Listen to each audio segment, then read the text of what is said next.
Hablar del perro en la cultura, pues el perro está en todos lados. El ser humano, yo siempre anoto una cosa que me parece importante.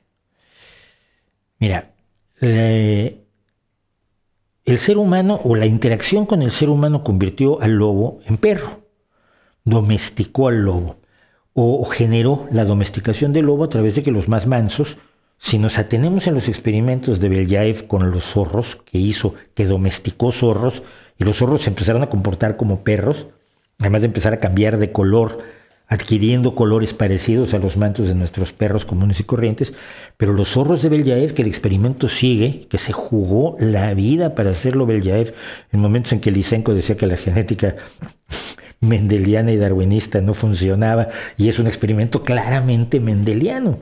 Belyaev seleccionó a los zorros más mansos para que se cruzaran entre ellos, y de la siguiente camada eligió a los más mansos para que se cruzaran entre ellos, y ahora tienes zorros que están totalmente domesticados, que son animales domésticos como el perro, y como todavía no lo es el gato. Pero por un procedimiento así es muy probable que los perros más mansos se hayan acercado al ser humano, y el ser humano haya interactuado con los perros más mansos y haya favorecido que se cruzaran entre ellos, y en poco tiempo tendrías, porque no pasan cientos de años, esto se hace en muy pocas generaciones, en 7, 8, 9 generaciones tienes cambios notables en los animales. Se convirtió al lobo en perro. Pero hay estudiosos que dicen que el perro nos convirtió a nosotros en lo que somos, nos dio la humanidad que tenemos hoy. El perro que nos vigilaba en la noche, el perro que vigilaba a la tribu, a la manada, a la tropa, al clan en la noche, el perro que ayudaba a cazar. El perro, y como el lobo, tiene el mismo sistema de cacería del ser humano. Nosotros no tenemos garras y uñas así como para hacer lo que hace un guepardo con una gacela, ¿no? Simplemente cuando te miras al espejo te das cuenta que el herramientaje necesario para este tipo de cacería no lo tienes. Y nuestras armas pues, eran verdaderamente limitadas, el arco y flecha o los lanzadardos o las lanzas.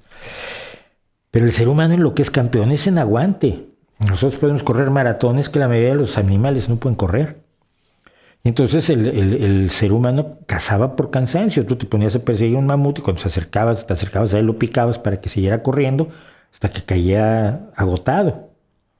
Esas escenas con 25 pegándole con la lanza al mamut son poco idiotas. Nadie se pone a cazar así, pero sabes que vas a dejar a 2 o 3 en el proceso. Te va a matar aparte de tu personal. Y si tu tribu disminuyen sus posibilidades de supervivencia. No, el ser humano cazaba por agotamiento. Se pisaba sobre una presa y hasta que esa presa reventara, y el ser humano podía seguir corriendo 43, 50 y 100 kilómetros.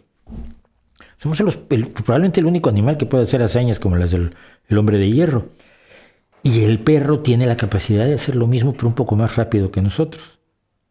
La velocidad de crucero del ser humano es de 4 kilómetros por hora y la velocidad de crucero del perro es un poco mayor. Va sobre los 12, 14 kilómetros por hora. Entonces, el perro, al ayudarnos a cazar, nos convirtió en ser humanos. A partir de allí, yo no entiendo al ser humano sin su perro, ni al perro sin su ser humano, porque el perro sin su ser humano no es un animal que esté completo, busca a su humano. Entonces, yo creo que el papel del perro en la cultura es impresionante y fundamental, porque siempre nos recuerda cuando metemos la pata, porque él no lo hace. El perro es incondicional y el perro te quiere si lo pateas, el perro te quiere si lo maltratas. Evidentemente eso no te enseña a maltratar a los perros, te enseña a que a veces somos demasiado delicaditos y que a veces nuestro amor es demasiado condicional. El perro nos pone frente a nuestras debilidades y nuestras pasiones humanas problemáticas, y yo creo que esa es una de las funciones que hace, aparte de ser un compañero, un amigo, un criador. El otro día contaba yo, para que se entienda mi relación con los perros, lo contaba yo en Twitter. El día que fue el concierto de Live Aid, yo llegué a mi casa cuando estaba el concierto de Live Aid, estaban mis 2 hijas pequeñas. Una tenía 1 año y la otra tenía 5 años, fue en 1985, Live Aid, si mal no recuerdo. Y traía yo un regalo, traía yo un perro un boxer diminuto atigrado que me cabía en la mano. Mi hija mayor, de 5 años, le gustaba Cosmos de Carl Sagan. No me pregunten por qué, le gustaba ver Cosmos. Entonces decidió ponerle al perro Cosmos. El perro se le quedó Cosmos para toda su vida. Y yo llegué a ver con mis hijas el concierto, quería ver el concierto, vi a Queen, vi aquellos 20 minutos de Queen que cambiaron la historia, vi a Phil Collins que estuvo en el concierto en Inglaterra y luego tomó un avión y se fue a Filadelfia y estuvo tocando en el concierto de Filadelfia, vi buena parte de los 2 conciertos de Live Aid, etc. Ese perro crió a mis hijas, ese perro quiso a mis hijas por encima de todo. Me acuerdo que una vez hice gritar a una de mis hijas jugando con ella y le daba yo vueltas y de pronto soltó un alarido de emoción. Pero el perro no lo interpretó así, entonces se acercó corriendo, la empujó con el culo, me miró de frente y dijo: yo soy tu amo. Lo que me estaba diciendo es: tú serás mi amo, pero si te metes con las niñas te voy a tener que arrancar algo. Lo cual me dio una enorme tranquilidad. Cuando murió ese perro yo estaba con mi hija mayor precisamente. Me dijo: murió Cosmos. Yo me solté a llorar como un niño. Y después de que ya se me pasó y me tranquilicé, me dijo mi hija: tú no lloraste por tu padre. No te vi llorar cuando te enteraste de la muerte de tu padre como te enteraste de la muerte del perro. Absolutamente. Mi padre no me hizo ningún caso en la vida, me adoptó para luego pasar de mí.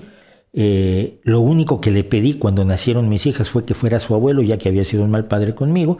Dijo que sí, luego desapareció y ya no le volvimos a ver el pelo, hasta que me enteré que había muerto. No fue una persona con la que yo tuviera mucha relación, tampoco tengo un terrible rencor contra él. Un tipo que hizo lo que pudo dentro de sus limitaciones, que eran muchas, emocionalmente sobre todo. Y bueno, no tengo rencores contra él, pero no me daba motivos para llorar. Mi perro era mi amigo y había cuidado a mis hijas como no las había cuidado su abuelo. Por supuesto que lloré a mi perro más que a mi padre. Ese es el tipo de relación que yo tengo con mis perros. Por cierto, acabo de llevar a vacunar al nuevo pequeño, que tiene 15 meses y 31 kilos de perro. Madre mía.